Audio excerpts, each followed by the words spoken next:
This episode of Anxiety Slayer is brought to you by RevivingMind.com. Reviving Mind offers virtual therapy and anxiety support groups facilitated by experienced licensed clinicians. Learn more at RevivingMind.com. This week, we're talking about how to calm morning anxiety, as many of us are facing returning to work or have children who are returning to school or heading off to college. Hi, Ananga. How are you today? Hey, Shan. I'm good, thank you. It's so good to be with you again and to talk about a subject that we really haven't addressed in quite some time, but we're getting a lot of questions about. So let's dive right into how we can help ourselves when we suffer with morning anxiety. When I suffered with anxiety in my youth, late teens, early 20s, morning anxiety became a real thing for me. It was very debilitating, and I would wake up every morning feeling extremely shaky and nauseous and found it really hard to step into my day. What are some of the symptoms of morning anxiety? The symptoms of morning anxiety are often the same as the symptoms of general anxiety, in my experience, with the addition of nausea and loss of appetite. That's particularly common with morning anxiety. But otherwise, the usual symptoms: rapid heartbeat, tight chest, shortness of breath, physical tension, muscle tension in the body, strong feelings of anxiety or a sense of dread about facing the day ahead, and feeling confused or mentally overwhelmed, like everything's just too much to face. And thankfully, we have lots of suggestions for how to make that better. But before we go there, let's talk about some of the causes of morning anxiety. It's usually caused by the same factors that also contribute to general anxiety, combined with that stress and overwhelm of facing a new day. And then also there's the natural increase in stress hormones that can happen for us first thing in the morning. I remember being much more anxious when I had a workplace that I traveled to than I do now, having my own business. Everything that needed to be done before going, and then becoming a mom and adding in caring for my daughter and getting ready and getting off to work and all of the things that come at us. We have so many things that we juggle. So it's no wonder that we can have these feelings of discomfort in the morning. There's other things that can also cause issues in the morning. Low blood sugar, if you drank alcohol the night before, the anticipatory anxiety that can come sometimes before a big day at work or a big day at school, and the negative self-talk, those gremlins in our brain that can get us all riled up. And then, of course, negative news and TV, film, anything that's coming through your screens that is agitating, all contribute. Yeah. And then there's that fact that the transition from being asleep to being awake is quite a strong transition for the body, certainly for somebody that's suffering with anxiety. We go from, being not really conscious of what's going on around us to often waking up with an alarm clock or a sudden jolt and kind of sitting up and thinking, oh, this is what I have to deal with today. And if you're already suffering with anxiety, that stuff can really hit you in a domino effect and really stack up and cause strong stress response, a strong anxiety response in the body. The good news is this is something that can be very much supported and changed. I think that alarm clocks are really not okay. Yeah, me too. Truly, I mean, I'm grateful for the alarm clocks that play, soothing music or will Hmm. do something that will help you transition from sleep to being awake versus loud buzzers and things that jolt you awake. Yeah. They just cause a sense of anxiety upon hearing them, which is why so many people, throw them across the room or hit snooze. If there's a way that you can figure out how to get up without that jolt, with a little bit of more softness and sweetness. After the break, we'll be talking about what helps morning anxiety and the things you can do to start your day feeling more calm and in control. This episode of Anxiety Slayer is brought to you by RevivingMind.com. Reviving Mind offers virtual therapy and anxiety support groups facilitated by experienced licensed clinicians. For a limited time, Anxiety Slayer listeners can get a free 15-minute consultation with a trained specialist that will guide you to your best option, whether it be individual therapy or one of Reviving Mind's support groups. Your safety, privacy, and mental health are of utmost importance.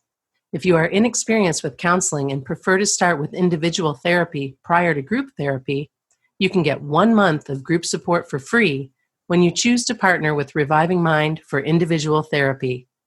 Learn more about all of Reviving Mind's offerings and claim your free consultation, and unlock the power of group support at revivingmind.com. Let's dig right into what helps morning anxiety. We talked a little bit about it before the break, the whole alarm clock thing. Yeah, I mean, the word alarm, Mm-hmm. it's there in the title. We don't need any more alarm. We recommend waking up as gently as possible, as you already said, Shan, before the break. Try a gentle alarm clock, something that fades in gradually so you don't wake up with a jolt. And there are so many options, from something on your wrist that will start buzzing you awake very gently to a wake up light alarm clock, or an application on your phone that has a gentle alarm that gradually fades in. Experiment and see what helps. When you mentioned, Shan, hitting the snooze button because, we might object to the alarm going off, that reminded me of something to mention, which is when we hit snooze on an alarm, we drop back into a deeper sleep. You often find that you go into a much deeper sleep. Your dreams might be quite vivid, and then you might wake up again and hit snooze again. And every time you hit snooze, you'll drop back into a deeper sleep. So each awakening is more of a jolt. There's actually a technique used in hypnosis to help people go into a deeper, relaxed trance, is to start to bring them out and then take them back in again, and bring them out and take them back. And every time they go back, they go that bit deeper. So when we hit snooze and drop back into that deep sleep, we can have quite intense dreams. We might have touched already on something that's on our mind, so we'll drop into something there that's, quite provoking. And then if we hit snooze again, we're going to drop back. We don't wake up feeling good or rested. Better to have something gradual that's going to help you wake up gently. That was a habit that my daughter got into for a long time. And she just deeper, deeper, deeper asleep. There was no getting her up. And so had to gradually change that so that she could get up. I think the other thing to bring forward that is important is so many people start their day with caffeine. So many start the day with coffee or with a caffeinated tea. And if adrenaline spikes are causing anxiety, we don't want to provoke things further with caffeine. And this is where we have alternatives, a milky cereal-based coffee that you can enjoy with a little honey or a decaffeinated tea. I like drinking chaga tea. There's many, many choices. And I realize that when you have that habit, that morning coffee can be like, no way are you taking away my coffee. I still have 1 cup of coffee in the morning and I tolerate it well. If I didn't, I wouldn't have it. But I also will alternate and have other things sometimes just to mix things up a bit. If you want to feel more awake, use the shower and alternate the temperature. Use an uplifting scent like grapefruit or tangerine, something like that, or even lemon. These are all things that will bring you awake and make you feel better in your body than adding more caffeine to the mix. Yeah, some people tolerate caffeine better than others, according to their body type. But we know when we've got a problem with caffeine when we use personal language about it. You say, Hmm. I have to have my coffee in the morning. I have to have my cup of coffee to start the day. Couldn't be without my coffee. Hmm. Then we know that we're in a relationship with it. So, there's different options. We can phase it out gently. Ayurveda doesn't recommend doing anything too suddenly. So, you can take it a bit weaker. You can add cardamom to reduce the impact of the caffeine if it's a flavor that you like. I personally really like cardamom. Just different things you can do to phase it out, or if you have a couple of cups, go down to 1 cup or a less strong brew. And another thing you can do is to look at that cup of coffee in the morning, if you're calling it my coffee, and use EFT tapping and just tap through the points saying, can't get started without my coffee. Just use those words, tap through the points with the cup in front of you, and just see what comes up for you. Hmm. It's an interesting experiment. The other thing that you can do is move your body. You can begin your day by going for a walk, doing some yoga, following a qigong practice. And this doesn't have to be, lots and lots of time involved. It can be 10 minutes. 10 minutes or 15 minutes will absolutely have a positive effect on your morning. Yeah. And getting out and walking about. I mean, in the summertime for me, it might not be a walk like I'm going to get exercise, but a walk in the garden and walking around the house and assessing what's happening, what flowers are coming off, maybe doing a little bit of light gardening just to get my feet on the ground and fresh air in my lungs. Yeah. Really important. And it's how I started today. And I was feeling a little bit groggy and then was able to do that. So if you can move your body, and I realize that there's going to be a number of listeners who are like, really, I don't have time for that. I barely have time to get out the door, or I don't want to even leave the, I don't want to leave the house. I don't want to move my body. But these are things to just try. Just give it a try and see if it makes a difference for you. None of it takes a lot of time. Yeah. The most important thing is to do it regularly rather than think, oh, I need to do 20 minutes or half an hour or even an hour. 10 minutes a day, every day, definitely makes a difference, even 5 minutes. And I think often with anxiety, we have that threshold where we have to ask ourselves, how bad does it have to be for me to take action? Right. And if we're waking up feeling nauseous and shaky and dreading the day ahead every day, then that's uncomfortable enough for us to try something different, just experiment Hmm. and bring in a little something in the morning to move our bodies, stretch it out, move some of that adrenaline that we might wake up with. And you'll make the time up later in the day because you'll be more functional and you'll be more balanced and more in control of your day. So it really pays off. And this leads right into practicing self compassion and self acceptance. Be gentle with yourself. Morning anxiety is quite common, and it doesn't mean that there's anything wrong with you. Just be sweet. Try practicing a slow and gentle start to your morning. We're not firefighters, we're not rushing out to an emergency when we start the day. You don't wanna be popping out of bed in that state of, "Oh my goodness, it's an emergency. What's going on?" This just provokes more stress and anxiety, so a slow, gentle start. Give yourself more time, and if that means going to bed a little bit earlier at night, then do it. And also, there's a practice that I absolutely love. Before you even sit up or get out of bed, stay where you are and try this. Place your left hand over your heart and your right hand over your navel and take some slow, deep breaths. And just notice your hands rise and fall with your breath. Feel their warmth on your body. Be gentle with yourself and allow just a little time for gentle transition into being fully awake. I'll also follow this with a gratitude practice, being grateful for a new day and grateful for the magic and miracles that are ahead of me. There's a phrase that I like to use now, which is all my life comes to me with ease, joy, and glory. It's not necessarily an affirmation. It's just that no matter what I'm going to be facing in the day, I'd like to see that come with ease, joy, and glory. So that's intention. You're setting this intention before you even get out of the bed. You're letting your body know, okay, I love you. Good morning. Here I am. And then you get up instead of flying out of the bed and running to the shower or whatever it is that you might be doing Yeah. that creates more stress. I think you raise a really important point there, Shan, that gratitude is a very powerful antidote for anxiety. Sometimes when anxiety gets a hold of our mind, it wipes everything out, very invasive. And we can get into that all or nothing thinking. And it's perfectly possible to be grateful and scared, and grateful and worried. They can coexist. Anxiety and gratitude can coexist. But the more we move to gratitude, the more gratitude gets the upper hand.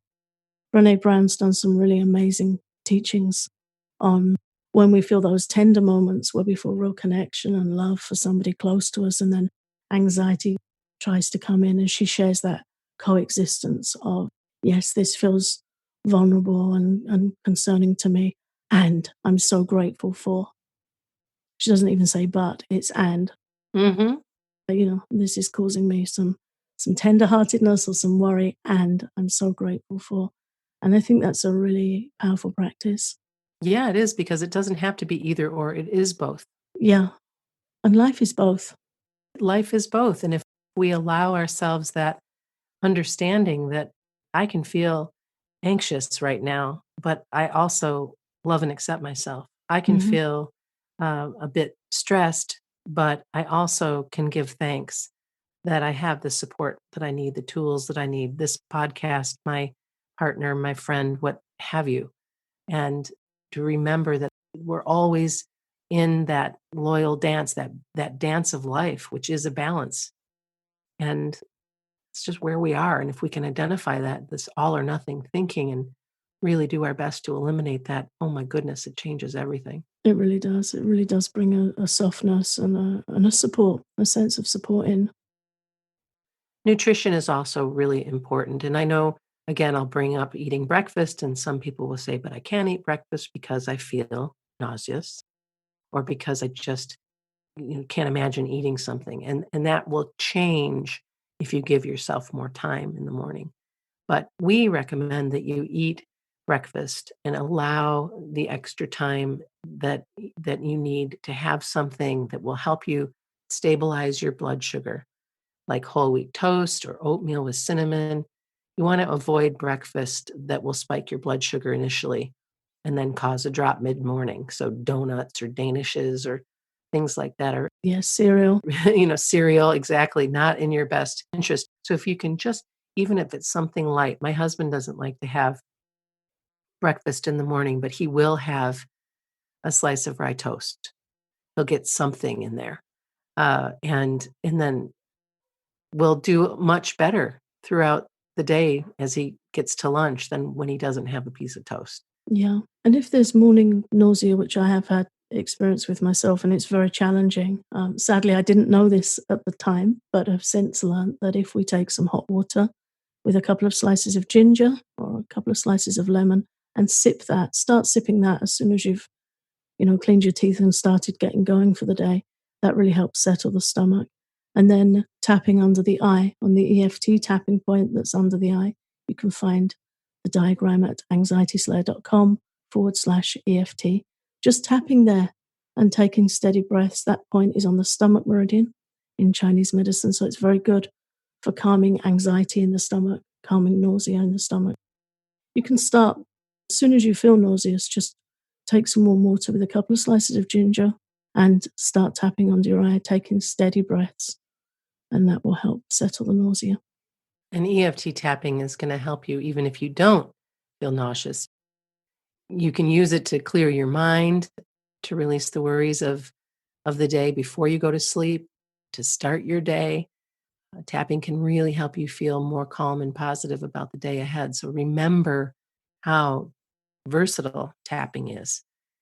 You can find guided tapping sessions on our Patreon page or in our EFT Tapping for Anxiety Relief course that can be found at anxietyslayer.teachable.com. You can get links to Patreon and to our academy through our website as well at anxietyslayer.com. Before we wrap today, one of the things that's really important is that a good morning actually starts the night before. And this is where we want to do all we can to support our sleep and relaxation the night before we go to bed. It's incredibly important to avoid screens and to switch to a warm bath with magnesium salts, lavender if you have some, to read something gentle or inspiring, or to follow one of our guided meditations or one of your favorites, perhaps a gentle bedtime practice, you want to set up a nice, soothing, sweet way to go to sleep. And I know that there's a majority of folks who go to bed from screen to bed, watching a movie, watching a television show, watching the news, whatever it may be, and then wonder why they have a hard time getting to sleep or have a hard time staying asleep because of the dreams that they have or what have you. And that's because we're just taking in too much. And the more screen time we have, the less our brain creates melatonin. And as we get older, that's an issue anyway. So when you combine the two, you have a little bit of a challenge there. So it's important that you create a really sweet, gentle practice before bed. And if you go to bed worrying or wake up during the night with anxious thoughts, you're likely to feel anxious and concerned about your day in the morning. It's really this vicious cycle that we can really quell by having support in place that can help calm anxiety whenever it spikes up for you. Morning anxiety, we can get really fixated on, oh, that's the time that I suffer with anxiety, but it's all part of the bigger anxiety picture. So, as you just said, Shan, wherever we can tackle anxiety, responding to general anxiety throughout the day with taking some breathing breaks, some tapping breaks, taking care of ourselves, making sure we're keeping hydrated. All these things help inform the morning anxiety. I also recommend making an anxiety slayer care kit and keeping it by your bed. And if you search our website, you can find our tips on creating a care kit. But some of the things that I always have by my bed, I have Rescue Remedy spray. I have uh, always have spring water by my bed. I have a salt lamp that I love. I have some lavender when it's in season, but I also have lavender oil and another sleep oil that I like. That they're just always there. They're always at my bedstand or in the drawer if I need any of it, as well as the book that I'm reading. Or there's lots more ideas, of course, that you can search for. But those are just some of the things that I have available, and I don't need them every day, but they're there. And once you lower the baseline rate of your anxiety, you're going to experience less spikes, and that means less morning anxiety. And isn't that the point? Yeah. Yeah, it really is about cultivating some hope and having support in place and knowing that there are things you can do to help morning anxiety. And it might not happen overnight, but if you try a few of the things we've discussed here consistently, you should see a definite improvement within a few mornings. And let us know. Please share on our private Facebook group. It's very encouraging for other group members to see when there's some success and some change with anxiety. Absolutely. We'd love to hear from you. And before we close today, we'd like to say a big thank you to everyone who's supported the podcast on Patreon this month. And to our new patrons, Abby, Trudy, and Elizabeth, we really appreciate your support.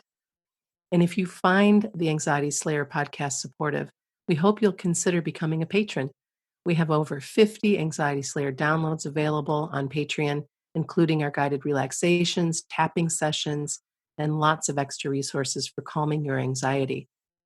And you can learn more at patreon.com/anxiety slayer.